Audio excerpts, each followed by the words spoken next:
జరిగిన ఆంధ్రప్రదేశ్ అసెంబ్లీ లోక్సభ ఎన్నికల్లో TDP BJP Janasena కూటమి విజయం సాధించడం వెనుక పవన్ కళ్యాణ్ కష్టం ఎంతో ఉంది. ఎవరు అవునన్నా కాదన్నా ఇది నిజం. పవన్ కళ్యాణ్ లేకుంటే అసలు కూటమి సెట్ అయ్యేదే కాదన్నది బహిరంగ రహస్యం.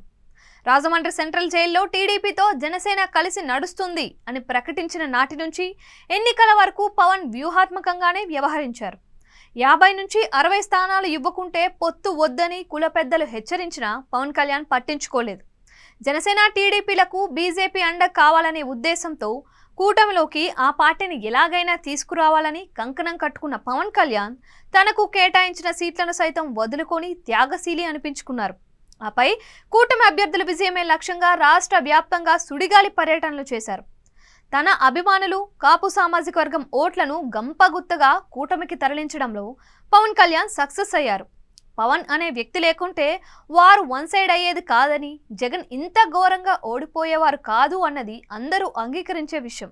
తాను పిఠాపురంలో ఎమ్మెల్యేగా గెలవడంతో పాటు 10 ఏళ్లుగా సరైన ప్రాతినిధ్యం లేని జనసేనను సగర్వంగా అసెంబ్లీలో అడుగు పెట్టేలా చేయగలిగారు పవన్ కళ్యాణ్. ఆంధ్రప్రదేశ్లో కేంద్రంలో ఎన్డీఏ ప్రభుత్వం ఏర్పడడంలో పవన్ కీలక పాత్ర పోషించారు. ఈ నేపథ్యంలో జనసేనానిపై ఇంటా బయట ప్రశంసల వర్షం కురుస్తోంది. స్వయంగా ప్రధాని నరేంద్ర మోడీ పవన్ను తుఫాన్ అని వ్యాఖ్యానించారంటే జనసేనాని సత్తా ఏంటో అర్థం చేసుకోవచ్చు. ప్రస్తుతం మోడీ చంద్రబాబుల వద్ద పవన్ మాటకు ఎదురులేదు. తన పలుకుబడిని రాష్ట్ర ప్రయోజనాల కోసమే వాడతారని పవన్ ఎన్నోసార్లు తెలిపారు. ఈ నేపథ్యంలో డిప్యూటీ సీఎంగా బాధ్యతలు చేపట్టాక జగన్ పాలనలో ధ్వంసమైన రాష్ట్రాన్ని పునాదుల నుంచి గాడిలో పెట్టాలని ఆయన భావిస్తున్నారు.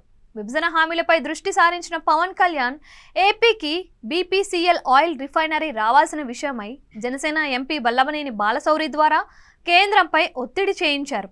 ఇవాళ పార్లమెంట్లో పూర్తి స్థాయి బడ్జెట్ను ప్రవేశపెట్టిన కేంద్ర ఆర్థిక మంత్రి నిర్మలా సీతారామన్ ఏపీకి చేసిన కేటాయింపులపై కీలక ప్రకటనలు చేశారు.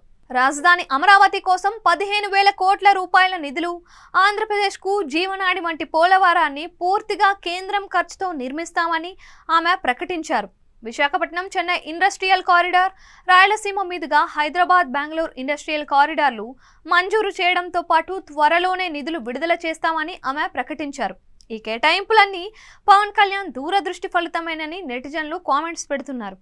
మోదీ 3.0 ప్రభుత్వం ఏర్పడటంలో బీహార్, ఆంధ్రప్రదేశ్ రాష్ట్రాలే కీలక పాత్ర పోషించాయి.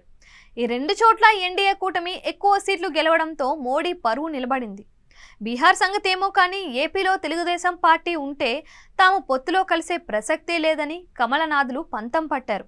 కానీ వారిని ఒప్పించి కూటమిలోకి బీజేపీ రావడానికి పవన్ కీ రోల్ పోషించారు.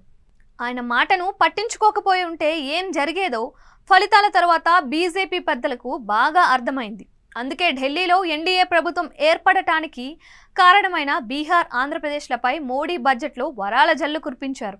ఇదంతా పవన్ వల్లనేనని Janasena cadre, Pawan fans social మీడియాలో పోస్టులు పెడుతున్నారు.